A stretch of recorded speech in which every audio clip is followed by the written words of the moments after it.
draft in the previous game worked out because they've had so many, like, they theory craft really hard as a team. And sometimes it just goes horribly wrong, but just to have one of their theory craft strats work in that previous game is going to give them a lot of confidence going into this. But that said, though, I think IG have some of their absolute comfort picks. They love playing Undying and Shadow Fiend as well as the Queen of Pain. So they've got 3 of their absolute strongest, and they're rocking the Arcanas as well, so they're ready. And then on Cloud9's side, we were discussing internally whether we were expecting an offlane Prophet, maybe a support Prophet with an offlane Spirit Breaker, and it does look like the answer is Bone7 will be playing the Prophet, and it's a support duo of Spirit Breaker and Visage. That's pretty unusual. Yeah, this is really greedy, right? The Spirit Breaker can operate okay without farm, but Visage really wants that Aghanims, and oh wow, you can already see a very aggressive move from IG.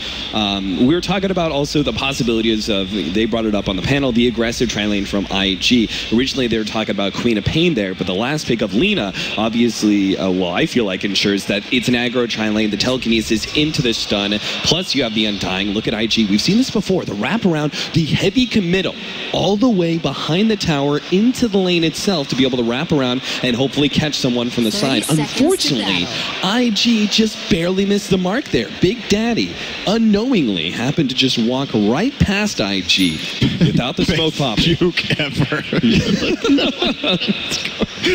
Oh, that's pretty good. That's some next level stuff if you thought they were going to go for that move, because they usually take that route, but teams tend to mix it up a little bit, especially when it's important games like this. Sometimes you try to pull out something different, but yeah, he got away from that very nicely. Now, IG do actually not get anything out of this. They got no information, they planted no wards, and the only thing they really secure is the bounty rune for Ferrari that he probably would have got anyway, and he's going to be playing mid lane against Fatse. You talked about last game, Fatse is really good on playing these lane dominators where he gets ahead and can stay ahead. I think this is one of those skill matchups where if Leshrac lands one key stun on Shadow Fiend with one gank, you can get a kill, and then all of a sudden he can't lane alone anymore.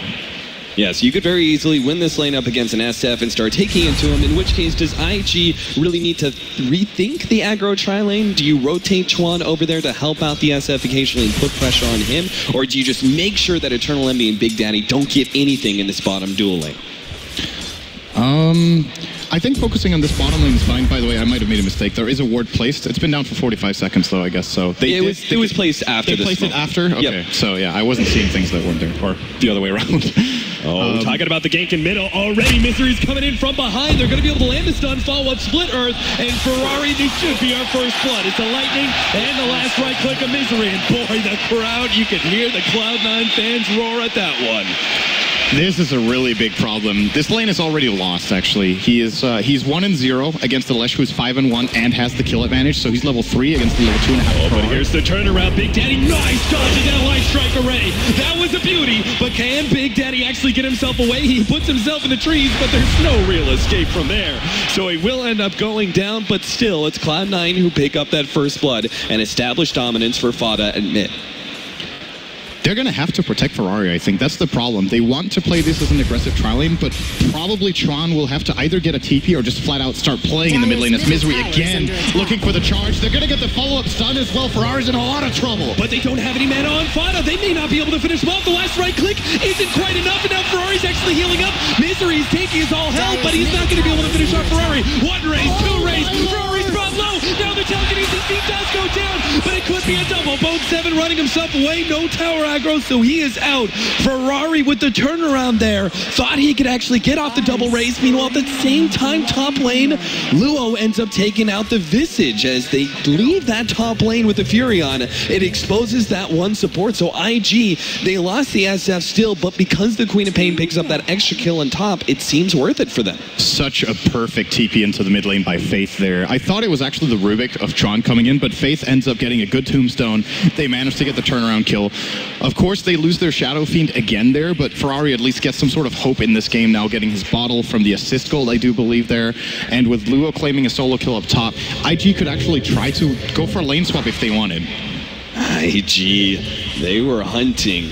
Good idea from Eternal Envy. He hit himself in those trees, but realized that, you know, that's all over with if Faith just drops a tombstone anywhere around there in order to clear through the trees. It might just reveal him. So instead he TPs out right as Chuan probably would have scouted out that tree hiding spot. So he does get himself back to base, and we'll try and wait for the push in from IG, but they seem to be controlling lane middle. Ferrari's going to go down yet again. These ganks just keep on happening. Big Daddy is going to be in slight trouble, but IG, without the tombstone dropped preemptively, we're not going to be able to take advantage of that telekinesis. If they want Ferrari to be a part of this game, they have to either lane the Rubik mid right now, or they need to move him to the top lane and put the Quap mid. Because if this continues, he's going to be a non-factor.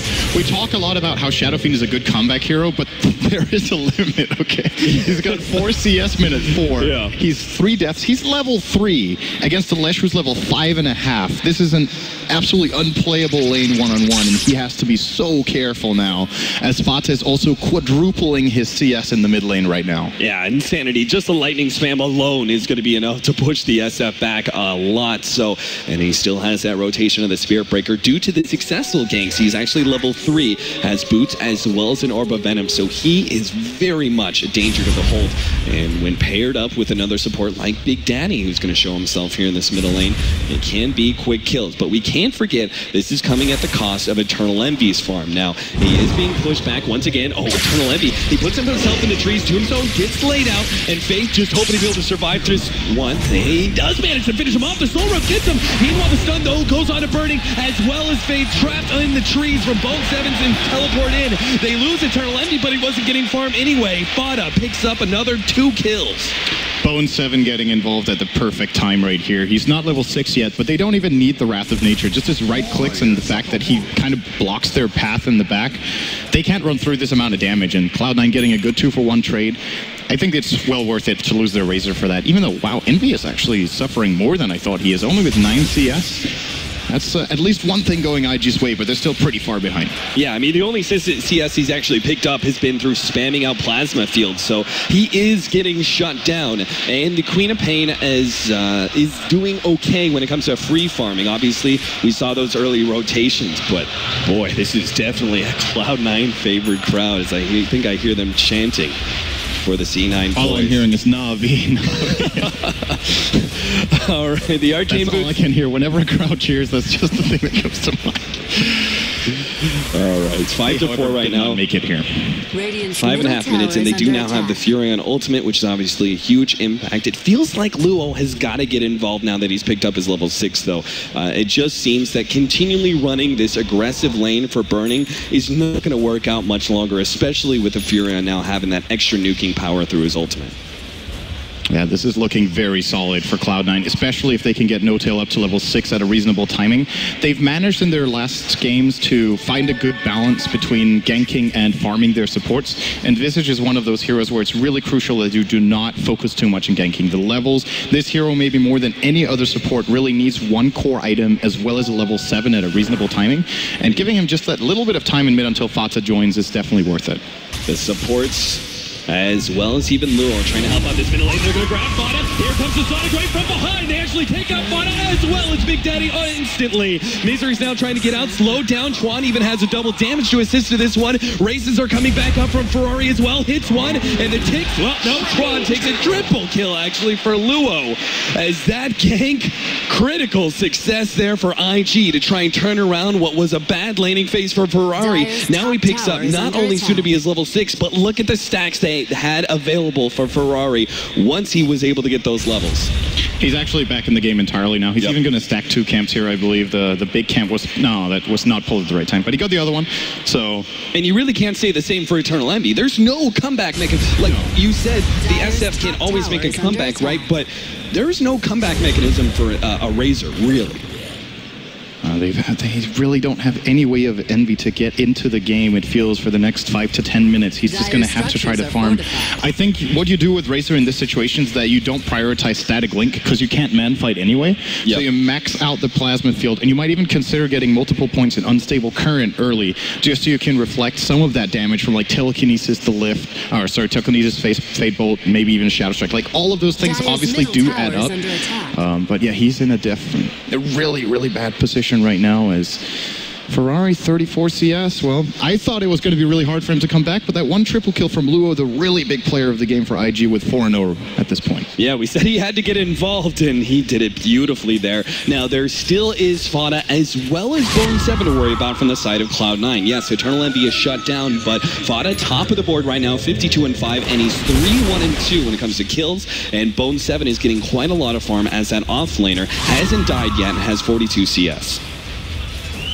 My main concern for Cloud9 is that they might struggle to destroy the Tombstone in the upcoming fight, where if IG set it up correctly, between the Tombstone, just their ability to chase down heroes and their raw spell burst, they have a core Lina played in a farming role. They have the Shadow Fiend now with level 7 for the triple raises, and of course we saw Luo's damage output in the last fight. They're going to need to itemize somewhat defensively, or their execution needs to be super crisp to not just vanish the moment IG initiate. Now, bo3 is working on an Orchid. It's a very classic build for him to get that first, and that could play a key role, especially I think that the core target is going to be burning here, where you want to disallow him from getting his multiple Laguna Blades, okay, let's not dream here, multiple Dragon Slaves off right in team fights, as well as, of course, a key Laguna Blade onto who I imagine would be Leshrac as the main target. We do have a lot of items that are going to be picked up by IG that mitigate the Orchid quite heavily, right? I mean, you still have the SF, who naturally builds most often into Mech BKB, which are both a soft counter as well as a hard counter to Orchid. Oh, Chuan's going to be picked up here. Stunned up, split earth, and quickly burst it down. That's the power of a Leshrac right there, who now rotates into the jungle to see if he can potentially find Ferrari, but he's quick to back himself up. Also, going back to the Eul's thing, there's going to be a Eul Scepter pickup for Lina, right? Which, again, is a kind of soft counter to the Orchid as well. Yeah, they might have the tools it takes at the right time to counter this Prophet, but I still think bo3 is making the right call going for it. Like, yeah, just if because he forces he's so out far ahead. Euls, that's something. And as you say, he's far ahead, so he can actually solo kill heroes right now. I think even when Lina has a Euls, he probably can't solo kill her, but until that point, he might hit the Orchid before the Euls, unless burning. What does he have on the courier right now? Does he have any of the components? Fada comes in, there's already a Tombstone laid out, but it's worth it if they can burst down Burning, but it's not quite enough. The Soul Rip keeps him alive, and he turns around to look at the blade. Big Daddy falls it well. Misery's gonna come through. Choo-choo, light strike array. He actually hits Misery, and Burning's gonna survive. He gets away, and Misery falls. Double kill for Ferrari, and a third pickup for the side of IG as they now march into that tier 1 tower. Yeah, that looked like it could be a good opening for Cloud9, but just not enough damage there. Need one more spell to burst through. Spirit Breaker not level 6 of them just yet. The Prophet ult was not available, I believe. They actually went for that fight without Wrath of Nature, which could have changed it entirely. They would have probably killed Burning on the opener, and instead they take 3 casualties, lose a tower. Nice deny attempt there from No-Tail, but doesn't manage to get it. And IG, they were looking crippled in the very early game. Now looking pretty hot, honestly. Ferrari almost has a mech. Minute 11, he was out of the game and now for the first 5 minutes. Yeah, he's actually almost tied up with both the Leshrac and the Furion when it comes to net worth. He's just 200 gold from behind. Now, with that bounty rune upping him up right next to bo3, this is a very good comeback from Ferrari. And again, you look towards Eternal Envy, who's half of the net worth of Ferrari, and that's going to get even worse as they start pushing for more towers and potentially more kills. Misery does get caught by the telekinesis, double raises from Ferrari. What a terrible start that for Ferrari. Now he's even got an even kill score, 3, 3, and 4. His mech is 1 or 2 creeps away. He'll go for the golems. That should be enough. And what's the trade-off for Cloud9? They still have Prophet split pushing, closing in on the Orchid, but they've just lost so much in the last few minutes that it's like this Orchid could just have been so impactful, but they've just given away 5 kills to IG at, I think, the cost of nothing, is even losing the bottom tier 1 as well. Oh my god, I didn't even see this. Chuan actually stole familiars, and they're going to kill Big Daddy's familiars right here, at least one of them. So this is a... Oh, wow, it actually gets away. But this is still a familiar advantage going the way of IG. This is one of the best spell steals in the game this early on. Familiars are incredible. And of course, you keep them until you die or for the 3-minute duration. And that is enough to put them in a really comfortable position to go for this play, which I think is a little bit bold, but it's also super unexpected, so Cloud9 might not even check. Yep, they're going to be able to take, looks like Roshan pretty easily. Cloud9 are not moving over to contest. In fact, they may not even know. They've got some pretty defensive wards around this middle lane, but nothing exclusively on that river. So looks like they're just going to get a slight trade-off here of split pushing and farming, but definitely well worth the investment from IG. Yeah, and Cloud9 were even smoked there, and they don't get anything out of their smoke as a result. So, or maybe I spoke too soon. They still have half the smoke left, so it's possible they could make a play on this, but they need to be really careful now. Ferrari is actually so strong. Oh, they even get the deny there by burning. Very nicely done. It's like Cloud9 can't get like one thing going for them in the last 5 minutes. Everything is going wrong. It certainly is. Luo has himself a Staff of Wizardry. What does this mean for our Queen of Pain? Does he see the Orchid coming and he wants to get a Eul's Scepter? Or does he go for like the Necronomicon that you've been suggesting the last 2 games? You know what would be good this game? I think Necronomicon. I don't know, actually. There are a couple of... All right, it's the Eul's, yeah. So there's a couple of reasons to get this item. You mentioned the Orchid. It's really good against Spirit Breaker for the Pop, who can't really avoid getting charged into Nether Strike, but with this item, you can always just Eul's the Spirit Breaker, reset, re-go. It's a nice setup for the Lina. Lina doesn't have to Eul's herself. If it's on cooldown, someone else can catch up and do it. And just generally, all in all, even a good farming item for him too. So he has the mana region to split push better. Yeah, I feel like that point about the Spirit Breaker is that added advantage that really goes the way of the Eul's Scepter. I mean, any item choice he could have picked up, I really feel like Eul's is the best option with the analysis that you brought of being able to stop that Spirit Breaker, who can be such a heavy counter to Queen of Pain. Now, Eternal Envy. May's going to be in some serious trouble here. There goes one Eul's. Light Strike Array, and they do have the Laguna Blade, which they will throw at Eternal Envy.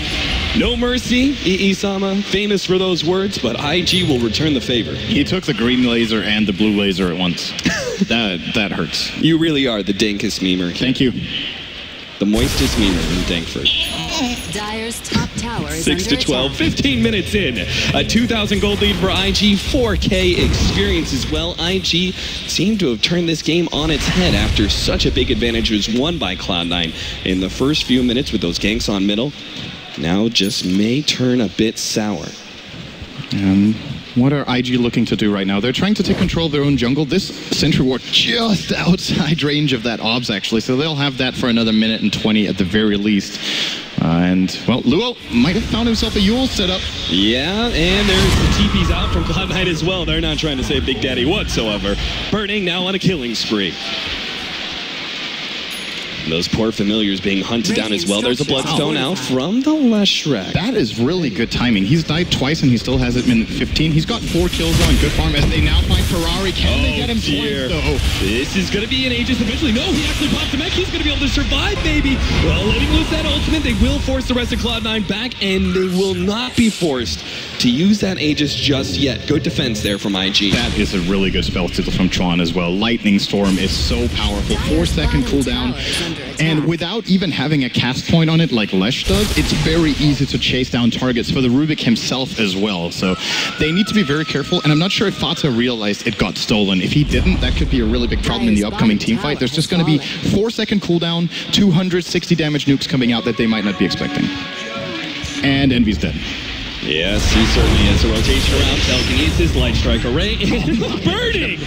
I think he's trying to make a statement here. Carry for carry. And the blue laser. And that's going to be soon an upgraded blue laser when you have the point booster building into that the Aghanims for the Laguna Blade. That pure damage is going to come in big time. This means that Razor can't even try and go for a BKB against this. Envy is in a lot of trouble this game. He got sacked in lane and they haven't given him any comeback mechanic as a team. No stacking. They haven't really lane swapped. They've just accepted.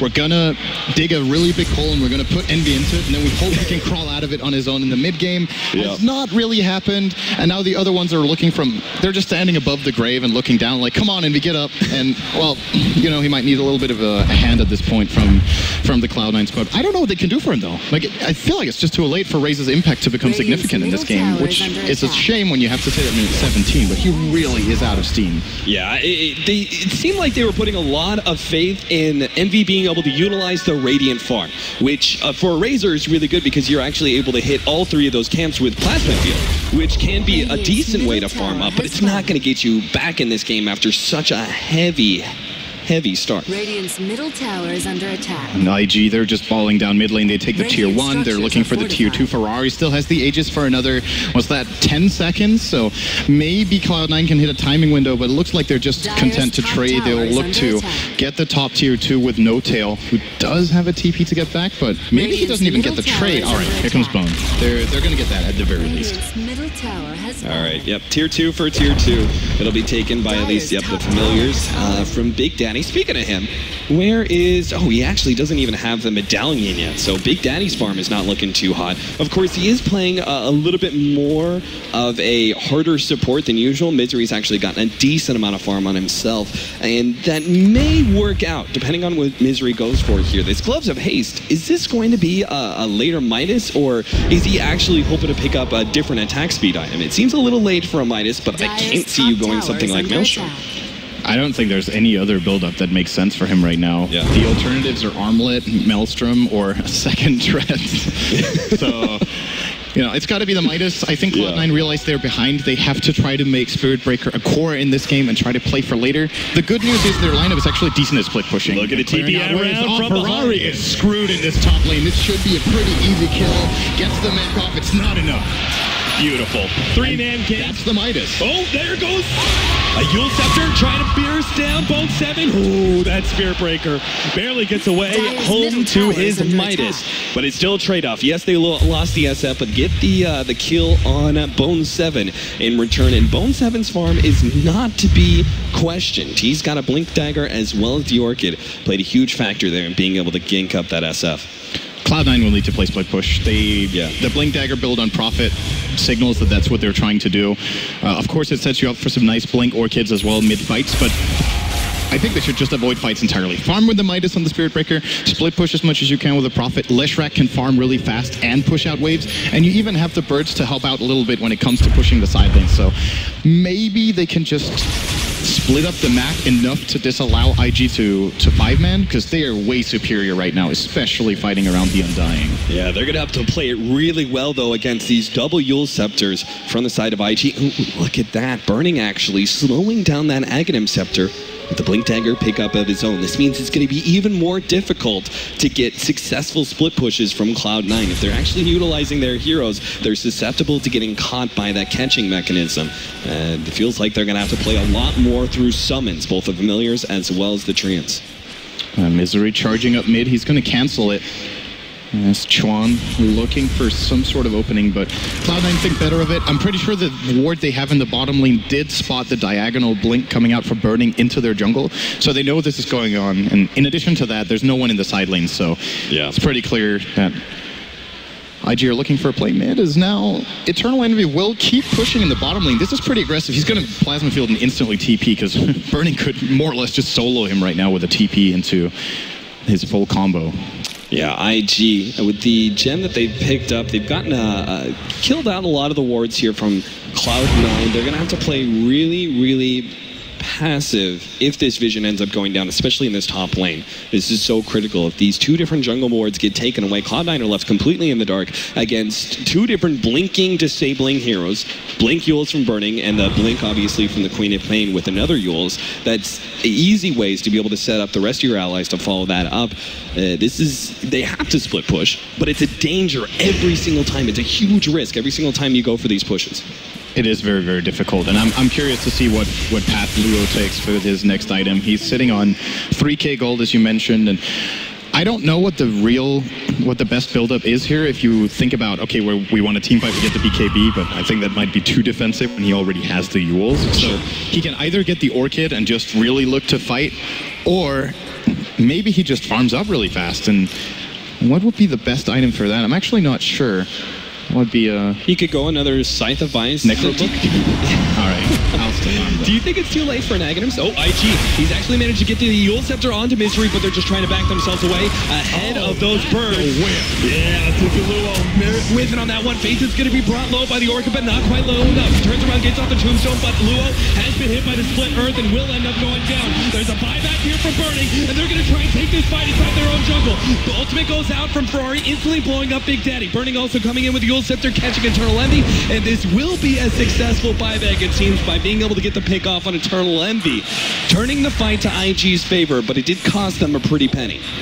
Still think that's actually a net loss for them overall. I thought that was going to be enough to give them the advantage for that fight, but yeah, maybe if Eternal Envy had more farm. Yeah, well, Cloud9 get a little bit. Unfortunately for them, I don't think any of the killing blows went Envy's way. No, he's got 0 kills in this game, and he's the hero they really want to get a core item on. It looks like he's got a Mithril Hammer in his stash. I feel like this is going to be a really bad BKB game. We're talking Laguna with Axe Upgrade. We're talking Sonic Wave that pierces it anyway. And of course, the Shadow Fiend's right clicks are still, even though he's not the strongest damage dealer in the game most of the time, Envy has 9 armor. I thought I read 4. So I thought it was okay, it's not that bad, but still.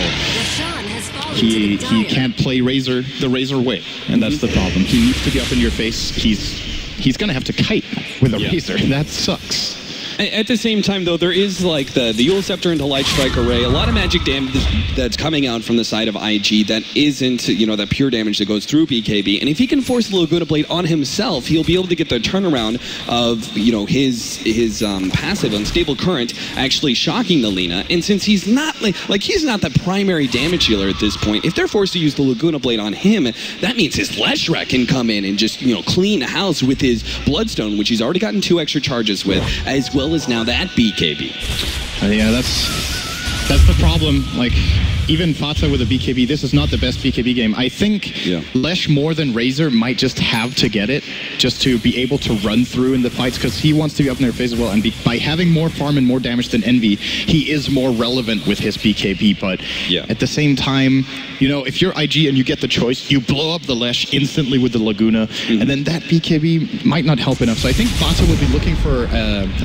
I'm hearing a requiem. I think Fata will be looking for an Octarine core to really tank up and get the health pool going. But Ferrari, there goes that Shadow Blade, and they will not be able to take down Fata. Luo could have potentially tried to go for the Sonic Wave, but it didn't look like it was going to be enough damage. Plus, he just had the Aghanims coming in, so he wants to wait that one out. Still, though, I feel kind of not real confident, but I'm feeling a little confident about the way that Cloud9 are managing to draw out this game. IG, obviously, it's only 25 minutes in. They have plenty of time to try and push uphill, but it seems like Cloud9 are really benefiting from the space that they're getting. I don't think they've really been picked off too many times by these various Blink Eagle Scepters. Absolutely not. IG's lead is, as a matter of fact, pretty minimal, both in terms of gold and experience. They're only 1K ahead, which might be a little bit surprising when you look at the kill score and the overall feel you've had in this game, but Cloud9 are getting some good farm on other heroes than the Razor, as that this time around Fata will not escape. Didn't have that BKB. That's a huge pickoff. It's not only the top net worth here on Cloud9, but also takes away those Bloodstone charges, which is so critical. Now from 10 down to 6. And they also take control of the enemy jungle. They, of course, already have the 2 aggressive wards down. And they know there's no vision for Cloud9 with the gem on Faith, so feeling very comfortable playing around this jungle. Now, this is the really good part about having a Prophet for Cloud9, is that whenever you know where the enemy team are, if they're ganking together as a squad, Bone7 will always be able to force them to rotate, so someone has to go back to base. In this case, it will be Burning, who needs to clear out the creep wave. And in the meantime, well, Envy can just farm the enemy jungle, because, you know, their own jungle is occupied by IG, so it just ends up being a farm trade-off where Misery, we talked about his Midas build-up. He's closing in on a BKB, might become a relevant core later on. Visage will always be relevant mid-late game with any decent amount of farm, and No-Tail's keeping up. How long do you draw this out as IG? I mean, we feel like they're still in control of this game. They have split push to deal with, and it's a bother, but they seem to still have significantly better team fight and can push down towers at will. At what point does IG decide to try and go uphill? Is it with this Aegis, or is it just trying to get control for now with this Aegis, wait until like the Butterfly and Scotty pick up of SF and maybe go uphill with the second Roshan Aegis?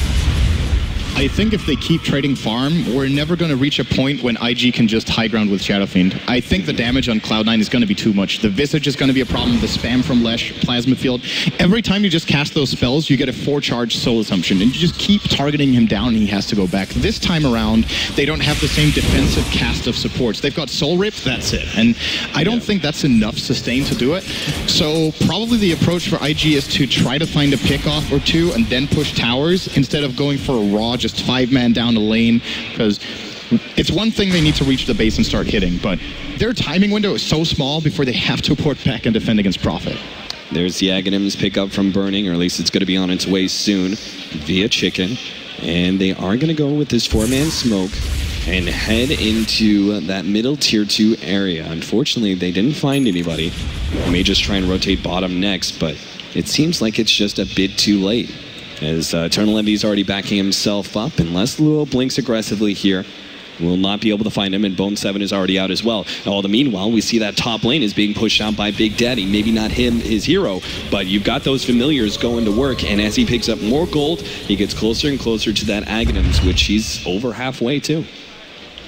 Yeah, speaking of items, there's our double Aghanims coming in for IG, one for Burning, as well as one for, what was the other hero? It was Quap, who is level 16 as well, so some really powerful Sonic Waves are available. 575 pure damage on that nuke, which is nothing to scoff at. If you're looking over the Radiant lineup, they are decently tanky, but still gonna hit them very, very hard. And yeah, that's 1/3 of the Leshrac HP. Yeah. You combine that with the level 3 Laguna Blade out from, I mean, that just...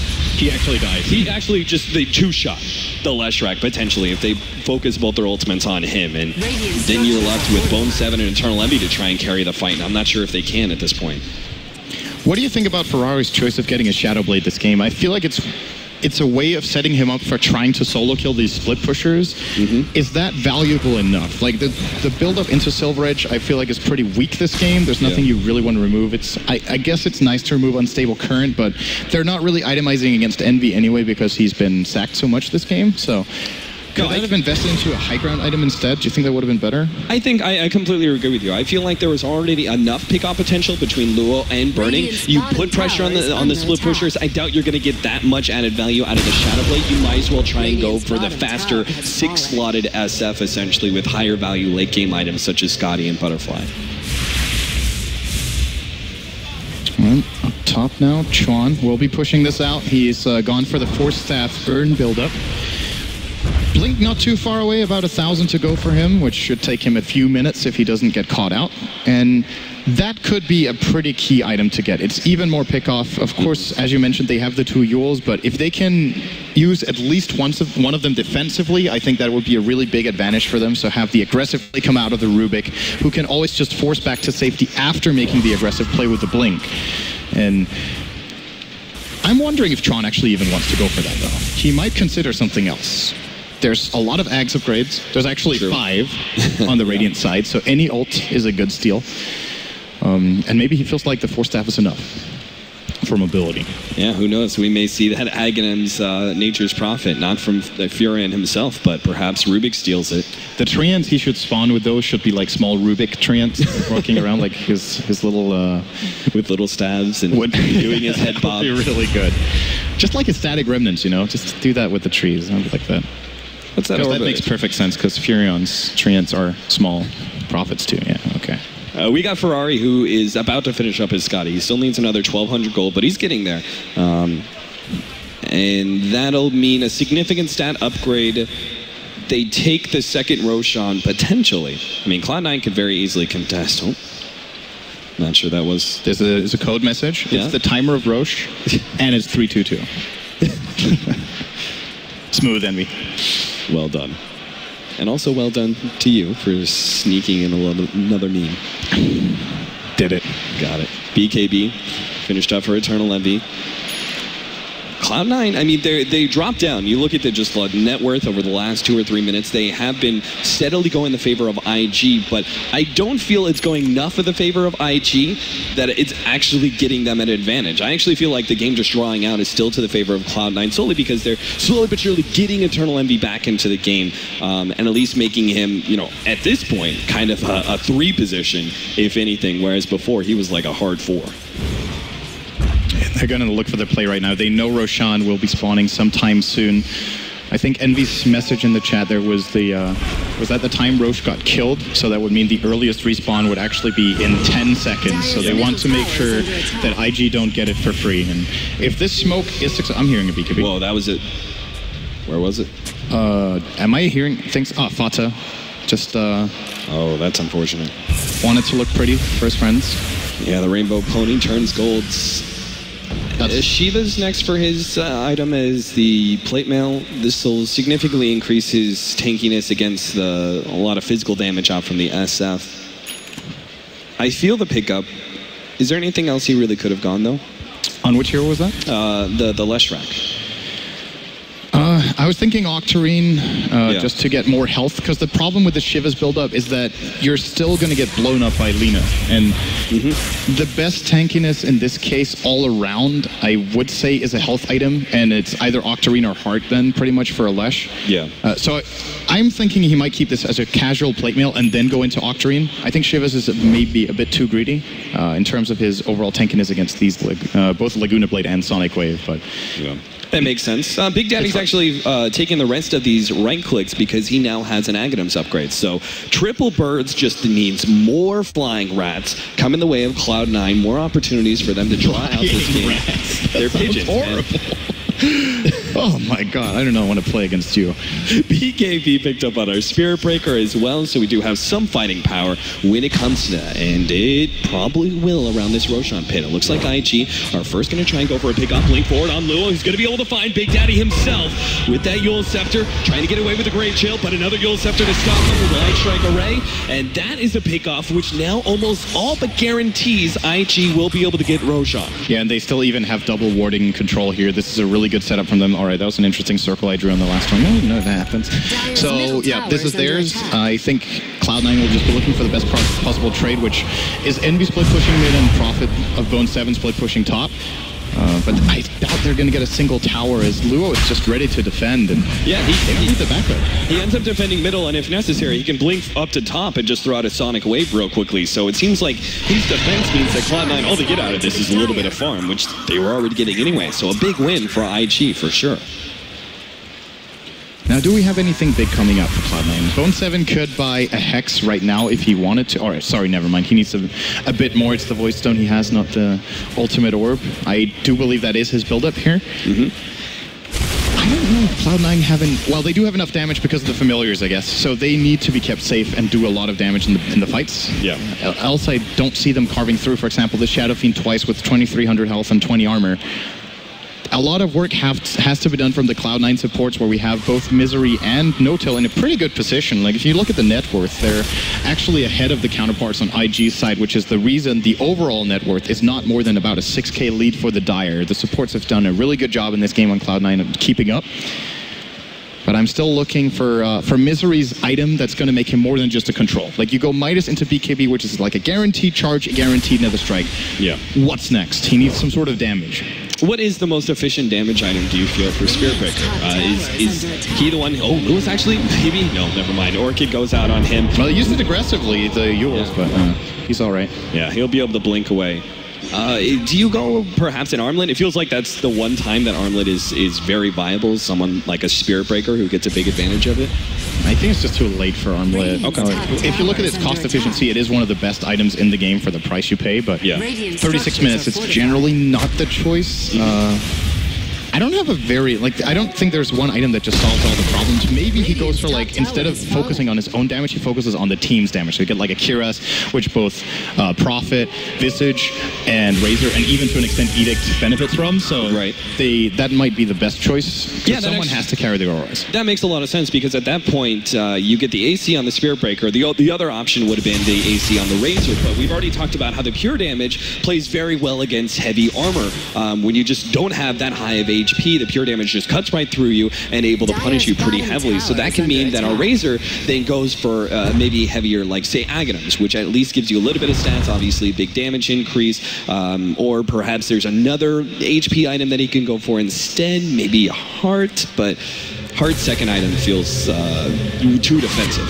I'm wondering if this is a game where you go BKB and Linken's, actually, on some of the heroes. That is very defensive indeed, though, but it would guarantee that they can at least survive for the duration of their BKBs, most likely. The only really dangerous damage when they have the Linken's up is, I guess, well, Spellsteal can even still break the Linken's, I suppose, through BKB. So even with that, they're not safe from Laguna. So on second thought, probably not the build here.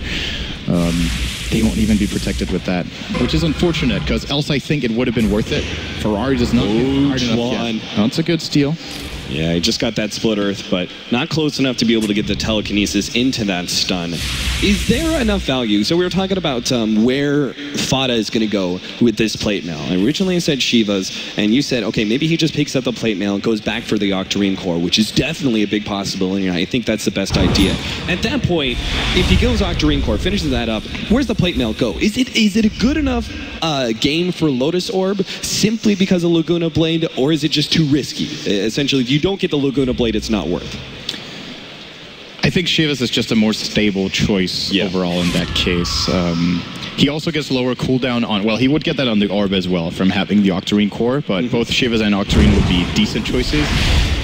If there was like another really key reflect that he could catch, especially, well, is there a Hex on the Dire? Because then it gets a lot more interesting. There is not. They're not itemizing Hex, because then I think Lotus Orb is a better choice, just because then, well, if you go on anyone else, you can just purge that off and play it in the fight.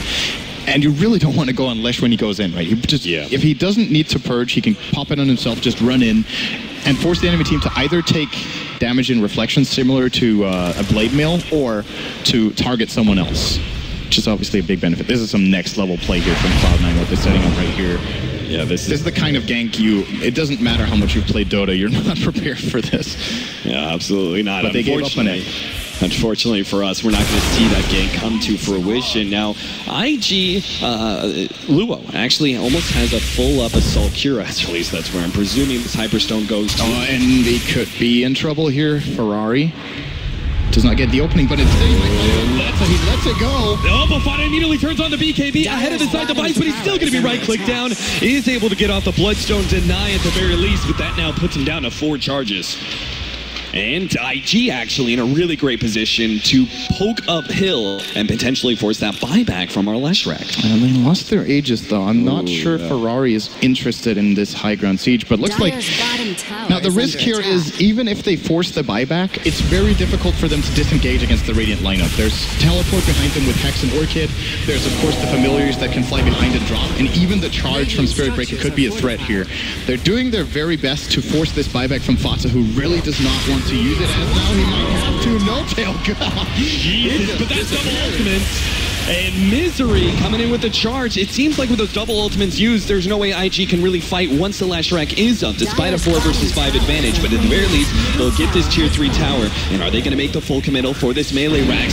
Cloud9 need to try and come in defense soon. Ferrari, sure enough, he's going to be start forced back. Misery gets the lockdown on the Burning, trying to eliminate him first, but where's the follow-up damage? Fada runs right through. Rainbow Pony coming through, managed to take out 1, 2, and now going for third on Ferrari, who's sprouted up, trying to right-click down Tarlendi, managed to get off the cheese, but it's still not enough. He ends up going down. Now Misery going to be the next target. IG have lost 3, and they just lose a 4th, but Misery, there's their turnaround. Bone7 coming in with another crowd.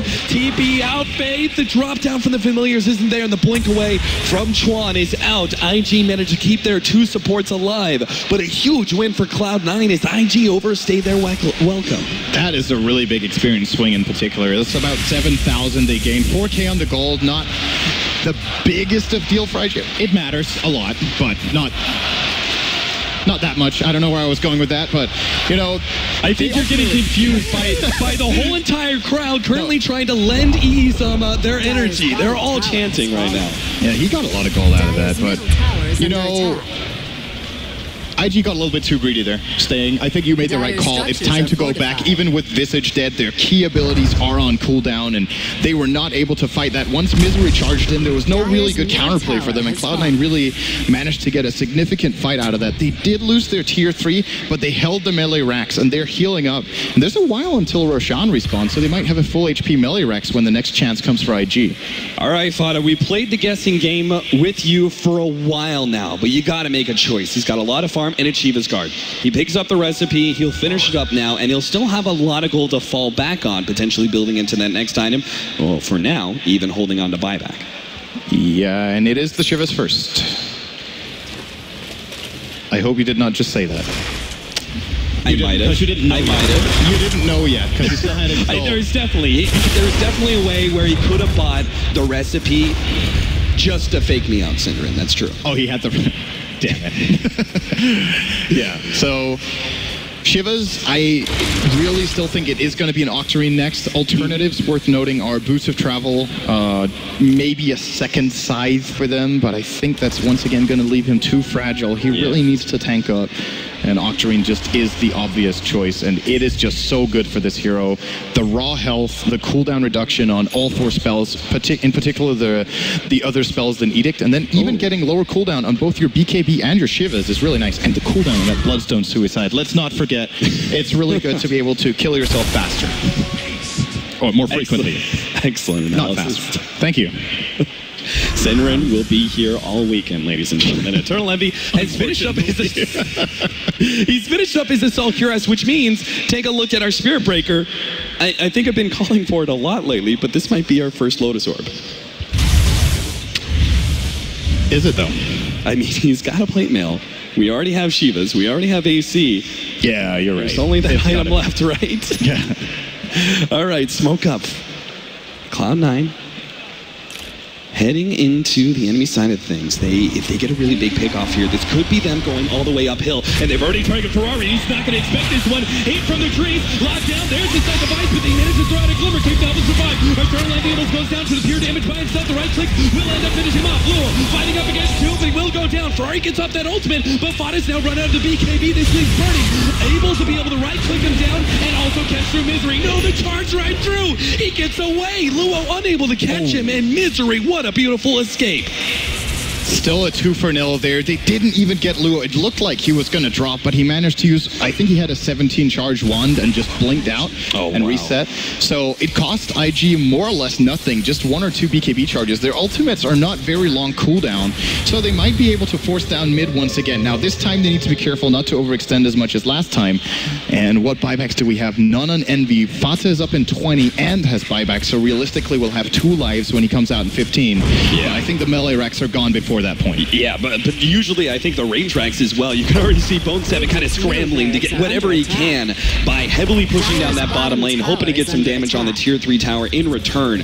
But it's IG who have already claimed the whole entire rack set in the middle lane, and bo3 forced away, only doing a bit of chip damage on that bottom tier 3 tower. So Cloud9, a heavy, heavy loss. The first time really that they try and get super offensive as a 5-man, and it ends up backfiring quite heavily. It seems like now they just have to go back to split pushing, which has been keeping them in this game the whole entire time. Oh, and they need to be careful not to lose their birds burning. Precasting a little bit of spells here to get the attack speed. He will get 1-2 birds here. Nice. And it's down, well, it'll actually be up another 25, so. But that means he doesn't have a resummon in the fight, which I think is a lot of the time overlooked. How powerful it is. A lot of the times just like, okay, we have a resummon, we have 3 birds going into the fight, but having 6 birds is just twice as good as having 3 birds. That's math I just did right there. I can see where your college degree went into. Thank you very much. But it's a little bit different than that. Burning. Well, here's a little bit of math for you. IG 5 minus 1 equals 4. Can they still win this fight? IG have popped the BKB. Ferrari's going to try and right click down Eternal Envy, get it off the ultimate. Misery's just not getting lucky with those bashes. Eternal Envy will fall, but first he gets the Rubik. Luo blinking forward, does manage to lock him down. Ferrari also getting hit by the Flirters, and Luo even getting sniped by stuff. That's 3 now from IG, plus 2 buybacks. They're going to be able to play defense here, but a big win for Cloud9. Did they buy back 2 there? I believe that, yeah, that was a buyback on Burning. He died. He died first in the fight, had to buy back in order to get back into it. I don't think he even had an impact, though. I think they're buying back here. So first of all, they need to push out the top lane against the Prophet, and maybe they were hoping that they could contest the Roshan with these buybacks, but they don't have enough. Cloud9 get a 3-for-1 double buyback and Roshan in one fight. That is the game back to even. All of a sudden, massive fight for them. Great smoke play. Aegis for Fada, Big Daddy No Tail picking up the cheese, presumably to pass off to potentially the Leshrac or maybe even Eternal Envy later on. But as you said, this game is brought back to pretty much dead even when it comes to the charts, and really just a 1-lane Rax advantage as we're approaching the 15-minute mark isn't that big of a deal anymore. It was perhaps at the time that IG claimed it, but Cloud9 are more than farmed enough to be able to deal with these super creeps. And now we need to start looking at the scaling of IG. IG's lineup, because we're reaching the point in time when we need to... Okay, so Quap has one physical damage item in the Cuirass, but nothing to go with it, so it doesn't hit that hard right now. Shadow Fiend is building what looks to be a Satanic, so won't be getting much more damage out of that one. And then you've got Lina, who in theory can hit super hard with Fiery Soul, but doesn't have a damage item either. So when Cloud9 start getting more and more health just from leveling up and getting those attribute bonuses and getting one or two more items, I'm worried for IG that they are going to struggle to keep killing targets, and then they're going to just get run over. Yeah, unless they were massively ahead, I would say that IG, just looking at the draft early on, would have to try and close out this game by 45-50 minutes. Much later, and Cloud9 will be able to get, I would say, a serious advantage with their kind of greedy supports that they picked up, and an offlaner who has a huge benefit as time goes on. This Furion is going to be more dangerous as time goes on. It looks like he's actually trying to, well, he turns that Maelstrom, nice little pushing item, into now what is an MKB against that Butterfly against Ferrari, I would presume. Yeah, that's the most logical choice here, is to go for that. And well, alternatively, he could actually consider, okay, so MKB is better against Shadow Fiend, but Daedalus is better against everyone else, because no one else on IG's side will be getting evasion. So it's about what he prioritizes. I think he will go for the MKB, so they make sure they have the tools for killing off Ferrari. But there's definitely some merit to the Daedalus as well, because one thing that often happens in team fights is that you're really focused on one point in the fight, and that's where Prophet can sneak in behind you and start destroying your supports in a few attacks when they're not paying attention, or rather paying attention to something else.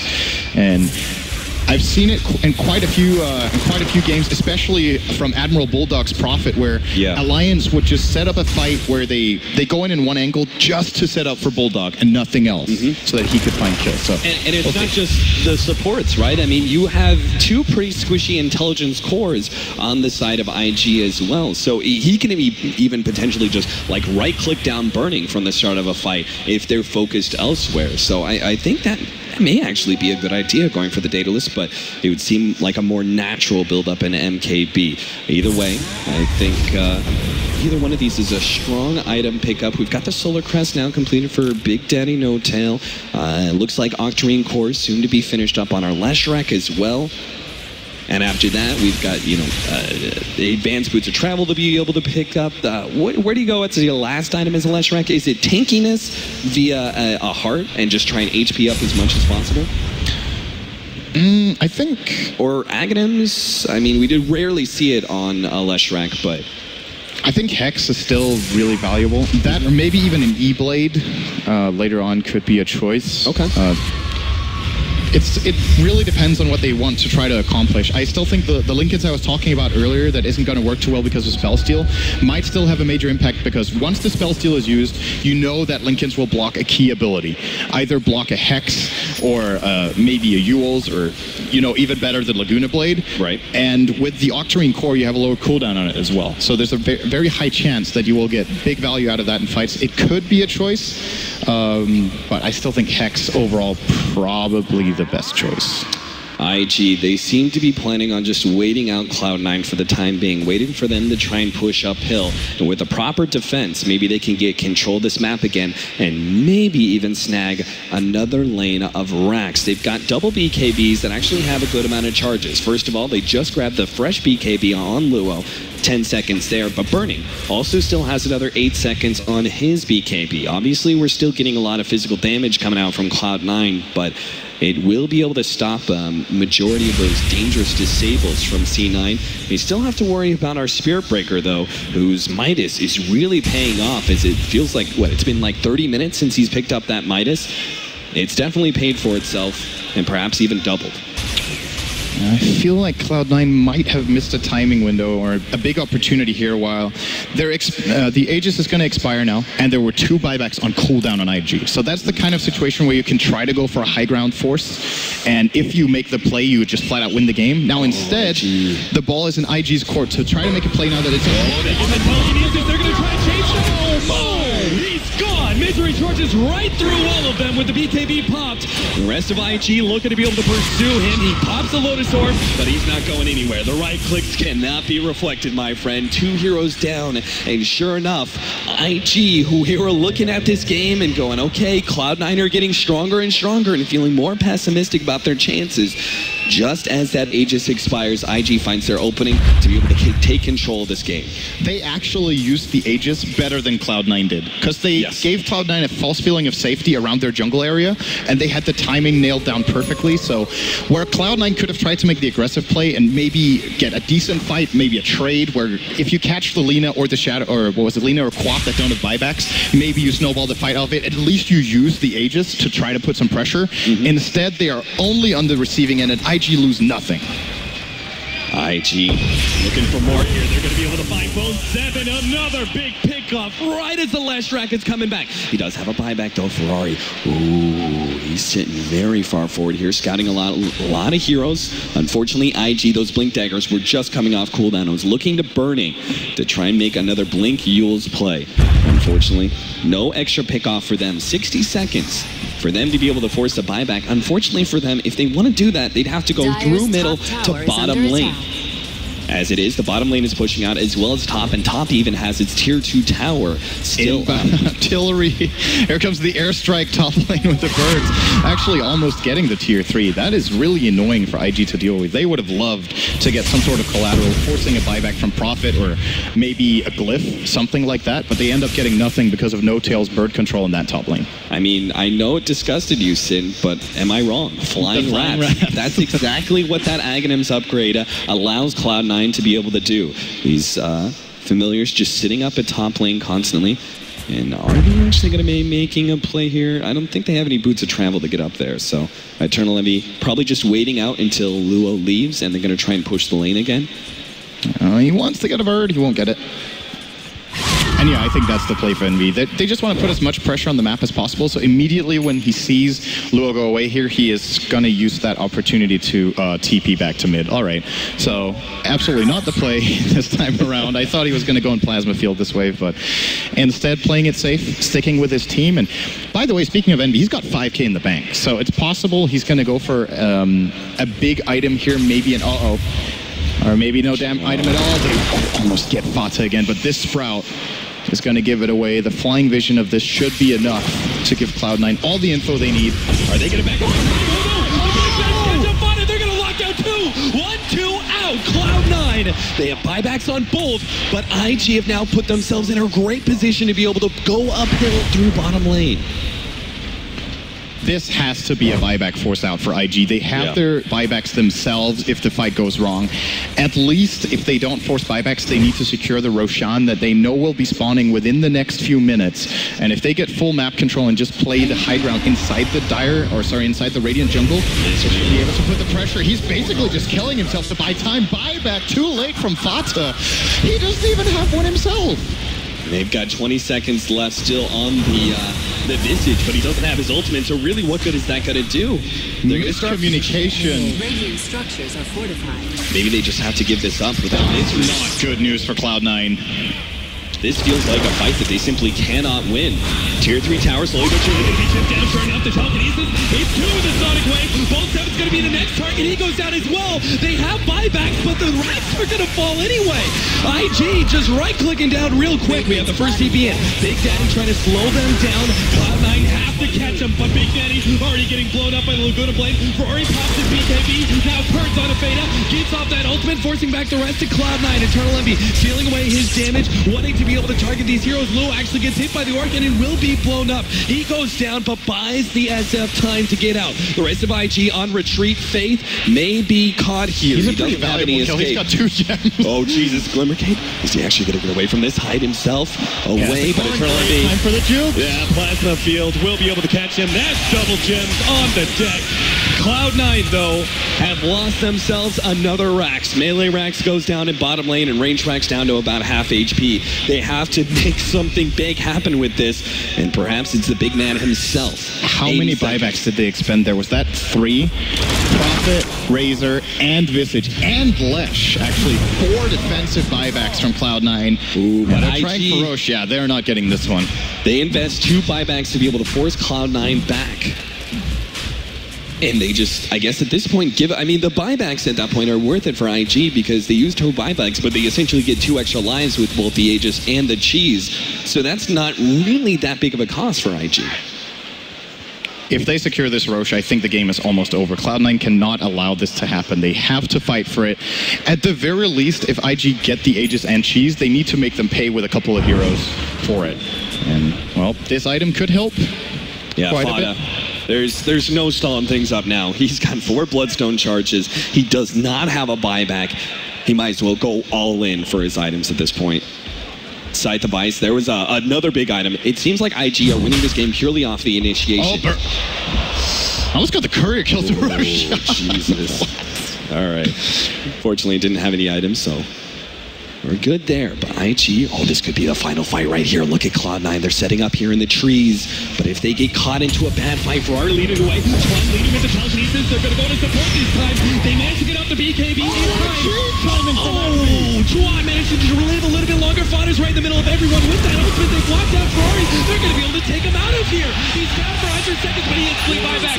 Tron trapped in the trees. Luo's going to get out. And Cloud9 are looking for to be able to grab more, but there's no Sprout to stop Luo from escaping. And IG can still contest Roshan if they really want to, but they'd be without Alina, and they'd force the buyback on Rubik, so it doesn't look like a Cloud9 have just won themselves an Aegis in Cheese. Envy must have used that cheese on literally 1% health. He got Laguna, he was super low, ends up getting full value out of it. And IG, with that happening, they lose the Lina, Envy able to solo him up and take so much attention in that fight. That is really, really crucial for them. I think they lose the game if he doesn't get cheese off there. That's how big it was. Insane timing from Eternal Envy and really good setup from Cloud9 as well. The fact that this time around, the Blink and Telekinesis was on a support meant they couldn't just blow up one of the cores right away and eliminate their impact. If someone like the Leshrac had been the first to target who doesn't have a buyback, that would have been a huge blow to Cloud9. He was just so quick at using his BKB. Fata reacted instantly to that Blinken from Rubik. He was the target that Tron was looking for, but wasn't able to make it. And now Cloud9 all of a sudden might have a big opportunity. Look at this roller coaster of a graph. Like, I don't know, this looks like something that belongs in some sort of theme park. And, you know, I don't want to call who's ahead in this game anymore. They're down 1.5 lane of Rax, Cloud9, but if they take one good fight in the enemy base, it's over. Like, the Rax don't matter at this point. It's an hour in. Yeah, either way at this point, because we've got no buybacks on practically everybody. Spirit Breaker and Rubik. Like, that is not enough to hold for either side. Cloud9 obviously have the advantage of the Aegis, and IG are going to try and wait that one out for as long as possible. But it could mean the timing is there for Cloud9 to actually try and push uphill with the Aegis and still have their buybacks intact. If they wait out 3 minutes, the Visage buyback will be there. Same goes with Bone7 and the rest of the team. They'll have those buybacks available, and they'll have the security of pushing uphill with an Aegis and Cheese. That seems like a huge advantage that you can't ignore on the side of Cloud9. But this time they definitely need to play with the Aegis, I think. If they wait too long again and let IG make the aggressive play and they lose without using this Aegis too, they're going to regret that big time. So I don't think they're going to make the same mistake again.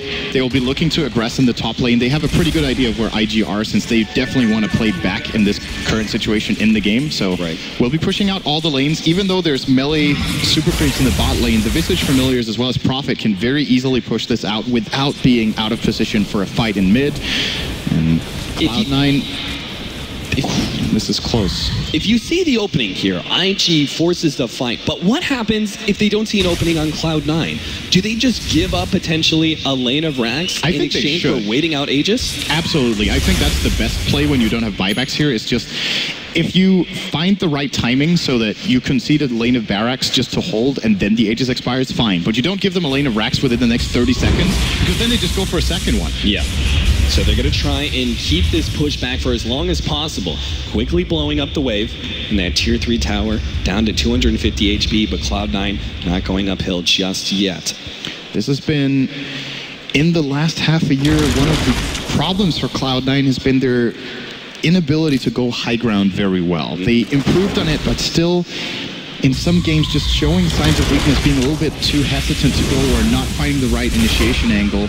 Let's see if they can do it this time. They're definitely going to go for it. This is not the spell steal John was looking for, by the way. It's like the worst spell he can steal out of any. Absolutely. There goes that tier 3 tower.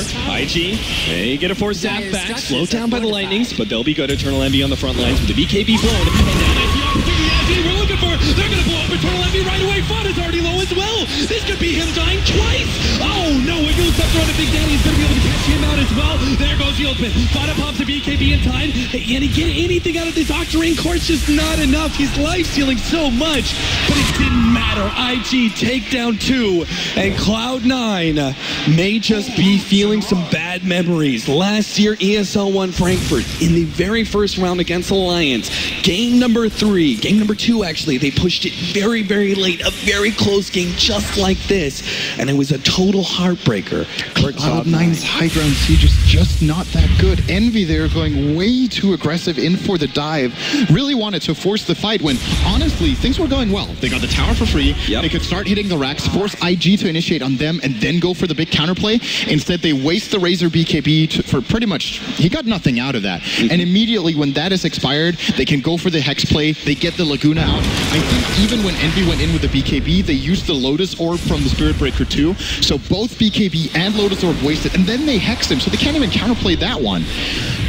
Really, really big. They're going to go straight for Birdie. Already leading with the side device. The force back away. They're going to be able to get out the BKB and the Glimmer Cape. Birdie survives and will be able to get up his host of abilities. Laguna blade onto Eternal Envy brings them both. Sonic Wave as well. Double pure damage, baby. That's what we're talking about. This comes in. Life stealing up a little bit. Birdie trying to take him out. Last couple of right clicks. He needs it so bad, but he can't get it. Birdie survives. Fada's now fighting up against 3, but he can't afford to die here. He goes down. No buybacks on Envy. No buyback on Fada. And IG rampaging through Cloud9 one by one. Another core down without buyback. That could be just IG winning the game outright off of a Cloud9 initiation fail. I am shocked that they tried to go for the play up here. There was... I guess IG were surprised by it, but if you don't pull that off perfectly with that charge in, you put yourself in a horrible position. They buy back the Razor, trying to go for that play when they could have made the very same play inside their own base instead. And I think this could just be the end of Cloud9's run. That was a fight they simply could not afford to lose. Yeah, they're going to have to fight this 3 versus 5 with Bone7 being their only corrupt. That Sam's damn near impossible. Cloud9 going to have to perform miracles here. There goes the 2 sets of Axel left with only the range. Big Daddy already blown up. Double ultimates being used by him. Burning front low, but Bone7 gets caught again. He goes down to buyback from Big Daddy. It's not going to be enough. It's just the 2 supports fighting for their lives in this tournament, but there's the Mega Creep, and there's the GG. Cloud9. It happens again. 2 of the toughest teams going into this tournament fighting against each other in round 1, and Cloud9 managed to come back, push it to a game 3, and make it incredibly close, but just can't seal the deal, and IG will now be the Chinese hope pushing forward in ESL One Frankfurt 2015. And Cloud9 have got to be feeling like I don't want to